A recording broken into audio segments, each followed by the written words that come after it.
Hello everyone. इस video में हम यूरोप महाद्वीप की प्राकृतिक वनस्पति के बारे में पढ़ेंगे। जो यूरोप कॉन्टिनेंट की जो नेचुरल वेजिटेशन है उसके बारे में जानेंगे। देखिए, यूरोप की प्राकृतिक वनस्पति का मूल निर्धारक जो तत्व है वो जलवायु है। और यूरोप की ही नहीं बल्कि दूसरी जितने भी क्षेत्र हैं वहाँ जो पाई जाने वाली प्राकृतिक वनस्पति है उसका मेन जो कंट्रोलिंग फैक्टर या डिसाइडिंग फैक्टर जो है वो क्लाइमेट ही होता है। जलवायु के परिवर्तन के साथ साथ वनस्पति में भी परिवर्तन देखा जाता है। यही कारण है कि यहाँ यूरोप के अंतर्गत शीतोष्ण कटिबंधीय वनों का अधिक विस्तार है। टुंड्रा प्रदेश जो वर्ष के अधिकांश समय बर्फ से ढका रहता है वहाँ भी बहुत कम वनस्पति मिलती है, क्योंकि वहाँ पे हार्श कोल्ड क्लाइमेटिक कंडीशंस होती हैं जिसमें वनस्पति उत्पन्न नहीं होती है। भूमध्य सागरीय प्रदेशों में वहाँ की जलवायु के अनुरूप ही वनस्पति का विकास हुआ है। तो और जलवायु के अलावा धरातल जो है वो भी वनस्पति पर बहुत प्रभाव डालता है। विशेषकर पर्वतीय प्रदेशों में ऊंचाई के साथ साथ वनस्पति के प्रकार में भी परिवर्तन देखा जाता है। यूरोप महाद्वीप में तो हमें इस हिसाब से मिलेगी ही मिलेगी वनस्पति। बाकी जो अन्य महाद्वीप हैं, अन्य जो राष्ट्र हैं, वहाँ पर भी हमें धरातलीय विभिन्नता के साथ वनस्पति में भी विभिन्नता देखने को मिलती है। प्राकृतिक कारणों के अलावा वर्तमान में मानवीय कारण भी महत्वपूर्ण हो गए हैं। क्योंकि वनों के विनाश में मानव का योग अधिक रहा है। अब देखिए, जब ये जो फैक्टर्स जो मैं अपन ने अभी डिस्कस किए हैं, क्लाइमेट है और धरातल है और जो ह्यूमन फैक्टर है, ये तीन इम्पॉर्टेंट फैक्टर्स हैं। यूरोप में भी हमें क्लाइमेटिक कंडीशंस के हिसाब से वनस्पति देखने को मिलती है और यूरोप के अलावा जो दूसरे देश हैं, मैंने आपको कहा कि क्लाइमेट के अकॉर्डिंग ही जो वहाँ की जो वेजिटेशन है उसमें चेंज आता रहता है। यूरोप में टुंड्रा क्लाइमेट भी हमें देखने को मिलता है। तो टुंड्रा एरियाज़ क्योंकि कोल्ड क्लाइमेटिक कंडीशंस होती हैं, आपको प्लांट्स वहाँ पे नहीं मिलेंगे। वहीं मेडिटेरेनियन सी के पास है यूरोपियन कॉन्टिनेंट, तो मेडिटेरेनियन सी का जो इफ़ेक्ट है जिन जिन यूरोपियन क्षेत्रों के अंदर है वहाँ पर उस अनुसार भूमध्य सागरीय वनस्पति का विकास आपको देखने को मिलता है। तो इस प्रकार से जहाँ जो जो विविधता यूरोप महाद्वीप में पाई जा रही है उसके अनुसार ही यूरोप महाद्वीप में वनस्पति की विविधता भी पाई जाती है। यूरोपियन महाद्वीप को की अगर प्राकृतिक वनस्पति के प्रकारों में का हम वर्णन करना चाहें तो हम कुछ इस तरीके से कर सकते हैं इनका वर्णन। पहला है टुंड्रा प्रदेशीय वनस्पति, टुंड्रा रीजन वेजिटेशन। आर्कटिक महासागर तट के सहारे फैले हुए प्रदेश को टुंड्रा कहते हैं। आर्कटिक सी के जो पास का एडजॉइनिंग एरियाज है उसको हम टुंड्रा कहते हैं। इस प्रदेश के अंतर्गत स्कैंडिनेविया का पर्वतीय भाग तथा रूस का आर्कटिक तटीय भाग और आइसलैंड आते हैं। यहाँ इतनी ठंड पड़ती है कि लगभग वर्ष भर भूमि बर्फ से ढकी रहती है। बर्फ के इस आवरण पर काई जैसी वनस्पतियाँ जैसे कि मॉस, लिचन आदि जम जाती हैं। गर्मियों की छोटी ऋतु में जो मुश्किल से 1-1.5 महीने रहती है, कुछ झरबेरियाँ जिसे हम कहते हैं विलोज या बर्च तथा जूनिपर के पौधे नुमा छोटे छोटे वृक्ष अथवा झाड़ियाँ तथा रंग बिरंगे फूलों वाली घास उग जाती है जो कुछ छोटे समय तक अपनी छटा दिखाकर अदृश्य हो जाती है। यानी शीत ऋतु जो सर्दियों के जो टाइम है वो शुरू होते ही ये जो सारी वनस्पति है जो कि हमने कहा विलोज, बर्च, जूनिपर, ये सब बर्फ के नीचे दब जाते हैं। इस प्रकार इस प्रदेश में टुंड्रा उजाड़ खंड कहा जाता है। इसको टुंड्रा बैरन लैंड कहा जाता है।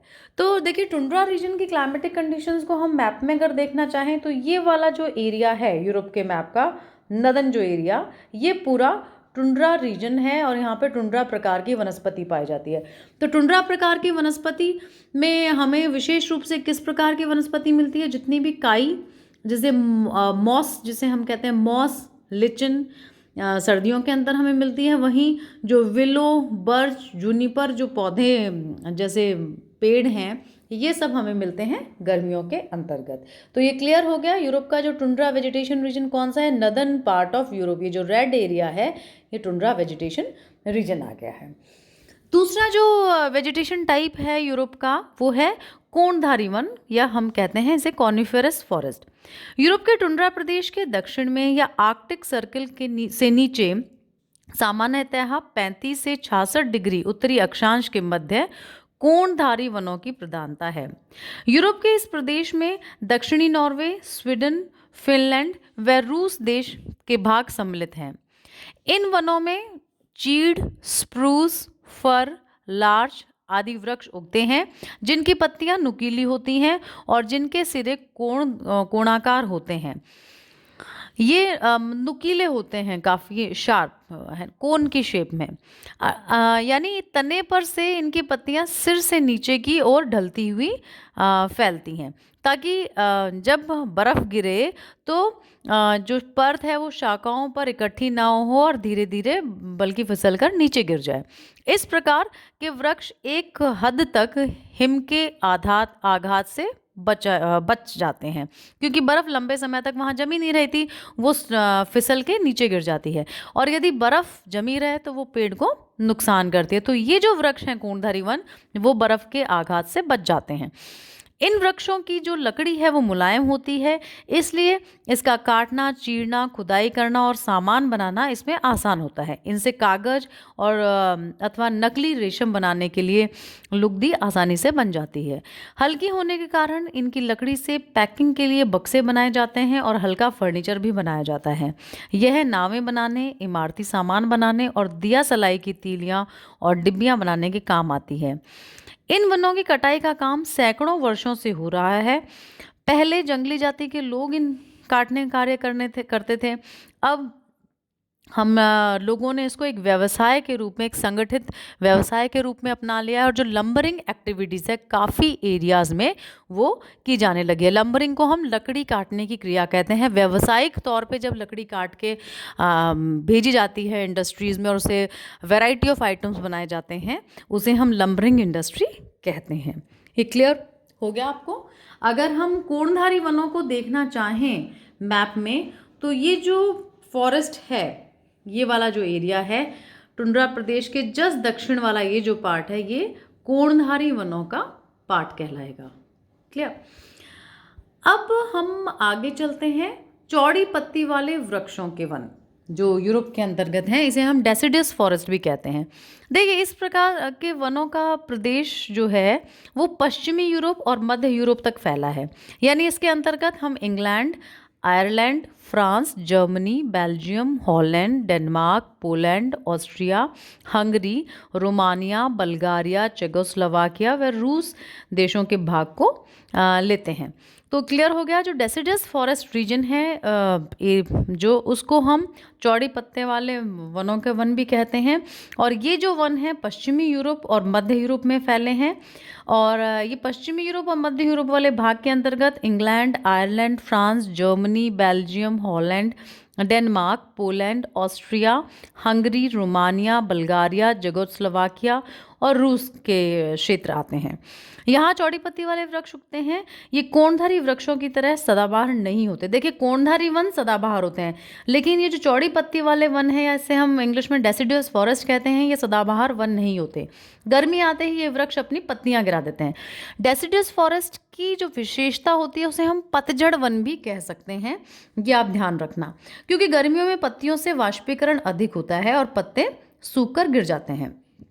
पत्ते गिरा देने के कारण इन वृक्षों को पतझड़ वाले वृक्ष भी कहा जाता है। क्लियर? इन वृक्षों में ऐश, एल्म, पॉपुलर, ओक, बीच, एल्डर आदि वृक्ष उल्लेखनीय हैं। इनकी लकड़ी कठोर होती है, इसलिए इतनी मूल्यवान और उपयोगी नहीं होती जितनी कि कोणधारी वनों की होती है। इस प्रदेश में जनसंख्या बहुत सघन है, इसलिए इन वनों का बहुत सा भाग खेतों, कारखानों, बस्तियों, मार्गों इत्यादि के लिए साफ कर लिया गया है। तो जो डेसिडस फॉरेस्ट का क्लियर हो गया एरिया, पश्चिमी यूरोप और मध्य यूरोप। ठीक है। डेसिडस फॉरेस्ट की विशेषता ये है कि ये सदाबहार नहीं होते हैं, ग्रीष्मकाल में इनके पत्ते गिर जाते हैं, इसलिए हम इन चौड़ी पत्ती वाले वनों को हम पतझड़ वन या डेसिडस फॉरेस्ट भी कह सकते हैं। और दूसरी इनकी विशेषता है कि ये जो वन है इनकी जो वुड है वो बहुत हार्ड होती है, तो इनको इकोनॉमिक पर्पस से इनको बहुत ज़्यादा यूज़फुल नहीं होती है, जैसा कि कोणधारी वनों की होती है।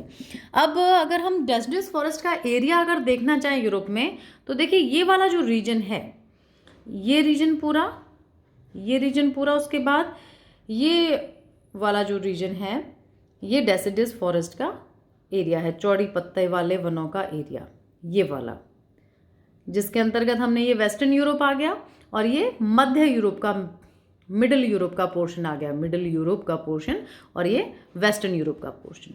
क्लियर। अब आगे हम चलते हैं मिश्रित वन प्रदेश या मिक्स्ड फॉरेस्ट रीजन। देखिए कोणधारी वन प्रदेश और चौड़ी पत्ती के पतझड़ वनों के मध्य ऐसे वन अस्तित्व में हैं जहां कोणधारी पत्ती वाले और चौड़ी पत्ती वाले दोनों प्रकार के वृक्ष जो हैं वो मिले जुले हमें मिलते हैं। इन वनों के क्षेत्र में रेतीली या शैलीय भूमि पाई जाती है। ये वन विशेष रूप से मध्य रूस में मिलते हैं। सामुद्रिक जलवायु वाले भागों में भी इनके हमें ये वृक्ष वन देखने को मिल जाते हैं।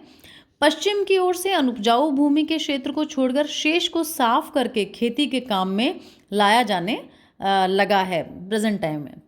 साफ किए हुए भाग में चारा, जौ, राई, ओट उत्पन्न किए जाते हैं, यानी जो भी फूड क्रॉप्स हैं वो इस एरिया में प्रोड्यूस की जाती हैं। अब ये जो मिक्स्ड फॉरेस्ट एरिया है ये स्पेशली फ्रांस, बेल्जियम, जर्मनी देशों में भी फैला हुआ है। और यहाँ ये जो वन है फ्रांस, बेल्जियम, जर्मनी में जो मिक्स्ड फॉरेस्ट एरिया है उसको सुरक्षित रखा गया है, साफ करने की अनुमति नहीं दी गई है। तो ये क्लियर हो गया आपको, जो मिक्स्ड फॉरेस्ट रीजन वाला जो भाग है ये किन क्षेत्रों में हमें मिलता है। और स्पेशली मैप में अगर हम मिक्स्ड फॉरेस्ट रीजन को देखना चाहें तो ये वाला एरिया जो है, ये पूरा एरिया मिक्स्ड फॉरेस्ट रीजन का एरिया है।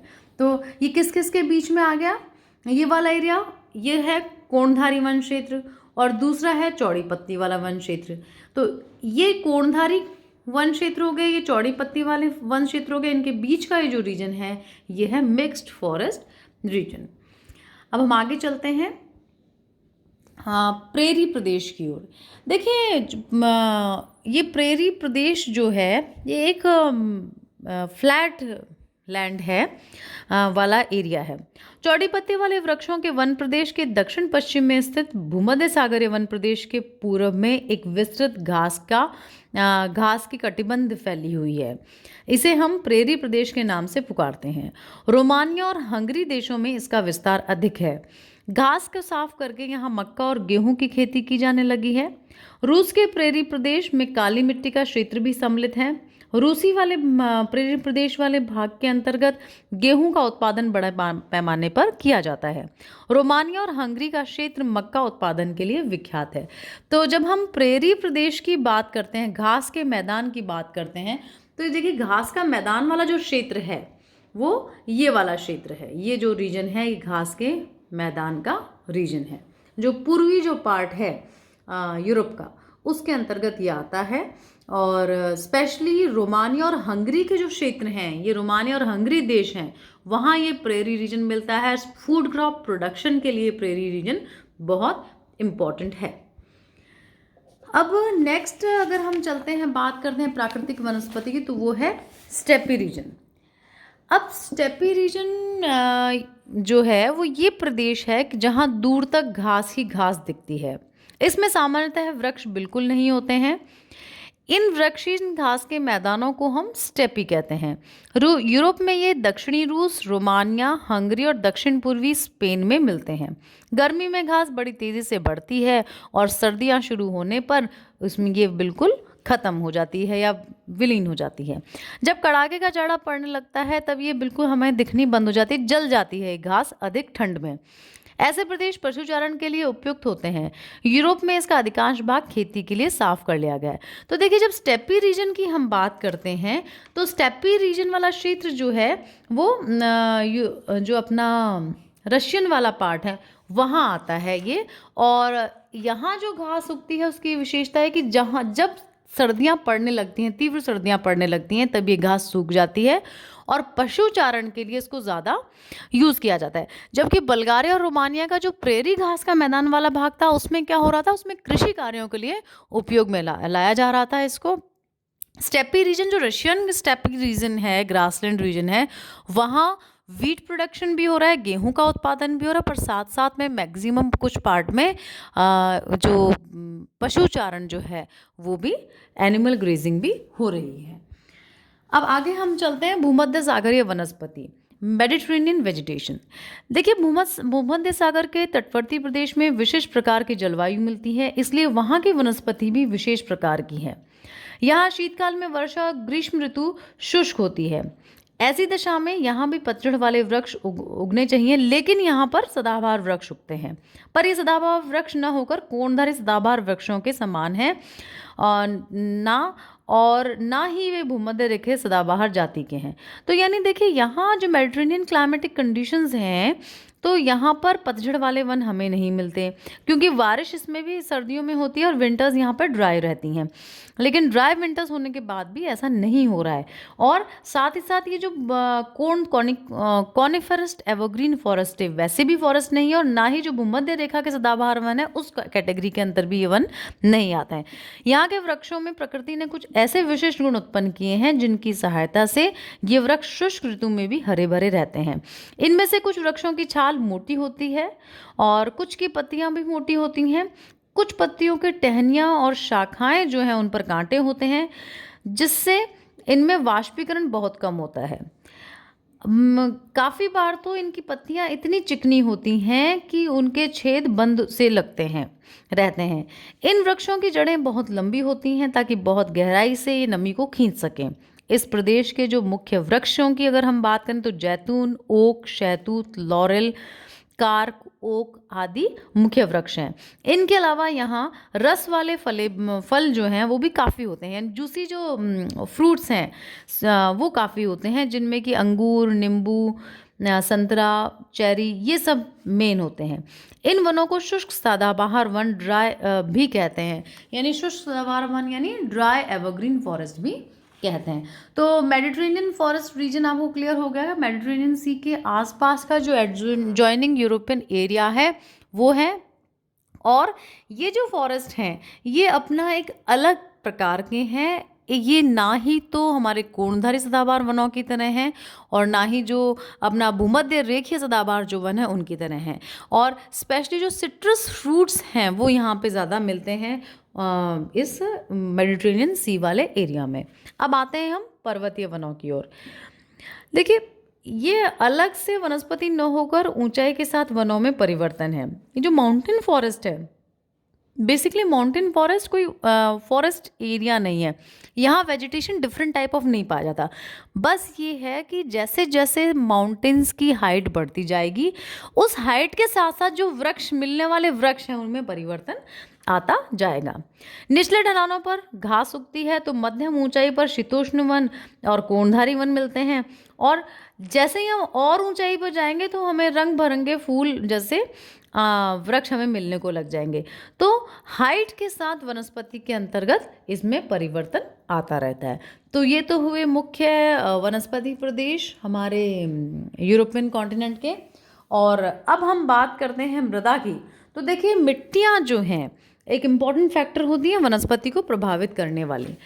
तो जब हम वनस्पति की बात कर रहे हैं अगर यूरोप की, तो देखिए यूरोप में 4 मुख्य वनस्पति क्षेत्र हमें, या 4 प्रकार की वनस्पति देखने को मिलती है। सबसे पहला है शुष्क प्रदेशों की उपजाऊ मिट्टी। इन प्रदेशों में वर्षा की कमी के कारण खनिज पदार्थ पानी से धुलकर वर्षा के पानी के साथ नहीं बह जा सकते, इसलिए इस प्रदेश की मिट्टी उपजाऊ होती है। शुष्क प्रदेशों में वाष्पीकरण की अधिकता के कारण पानी में मिलने वाले खनिज मिट्टी के साथ रह जाते हैं। कैस्पियन सागर के तटवर्ती प्रदेश, स्पेन और पुर्तगाल के दक्षिणी भाग और दक्षिणी यूरोप में इस प्रकार की मिट्टी हमें मिलती है। दूसरा जो मिट्टी का प्रकार है वो है नम प्रदेशों की मिट्टी। देखिए, सामान्यतः नम प्रदेशों की मिट्टी शुष्क प्रदेशों की तुलना में कम उपजाऊ है। उपजाऊ मिट्टी केवल उन्हीं स्थानों पर मिलती है जहाँ की चट्टानों में उपयुक्त खनिज होते हैं। इस प्रदेश में जहाँ हिमानी प्रवाह ने चट्टानों को घिसकर व उन्हें चूरा बनाकर मिट्टी बनाई है, वे प्रदेश कृषि के लिए अधिक उपयोगी व उपयुक्त हैं, क्योंकि वो मिट्टी काफ़ी खनिज पदार्थों से युक्त होती है। इस भाग में नदियों की घाटियों और डेल्टाओं में कृषि के लिए उपयुक्त कांप मिट्टी भी हमें अवेलेबल होती है। ठीक है। अब तीसरा जो है वो है पूर्वी यूरोप की मिट्टियाँ। देखिए, इस भूभाग पर महाद्वीपीय जलवायु के कारण जल का निकास कम होता है। इस प्रदेश की वोल्गा नदी लंबी है और अपनी मिट्टी कैस्पियन सागर में डालती है। उसके बाद है काली मिट्टी की पेटी। दक्षिणी रूस की मिट्टी बहुत प्रसिद्ध उपजाऊ मिट्टियों में से एक है। यह मिट्टी अंतिम ग्लेशियर युग के समय घास के मैदानों से बनी है। ये मिट्टी ह्यूमस के कारण काली हो गई है। उत्तरी यूरोप जहाँ घास या दलदल मिलते हैं, वहाँ भी ह्यूमस के कारण हमें काली मिट्टी देखने को मिल जाती है। भूमध्य सागरीय प्रदेशों के कुछ भाग में भी काली मिट्टी हमें देखने को मिलती है। तो देखिए, ये जो चीज़ें हमने अभी डिस्कस की हैं प्राकृतिक दिशाओं के आधार पर, जो भी हमने क्लाइमेटिक कंडीशंस डिस्कस किया, तो इस आधार पर, इन प्राकृतिक दिशाओं के आधार पर ये कहा जा सकता है कि यूरोप के में उत्तरी पश्चिमी, पश्चिमी, मध्य, पूर्वी एवं दक्षिणी यूरोप एक वृहद प्राकृतिक प्रदेश है। इन प्रदेशों की प्राकृतिक परिस्थितियों में यहाँ की आर्थिक एवं अन्य मानवीय क्रियाओं को न केवल नियंत्रित किया है, बल्कि निर्धारित भी किया है। धन्यवाद।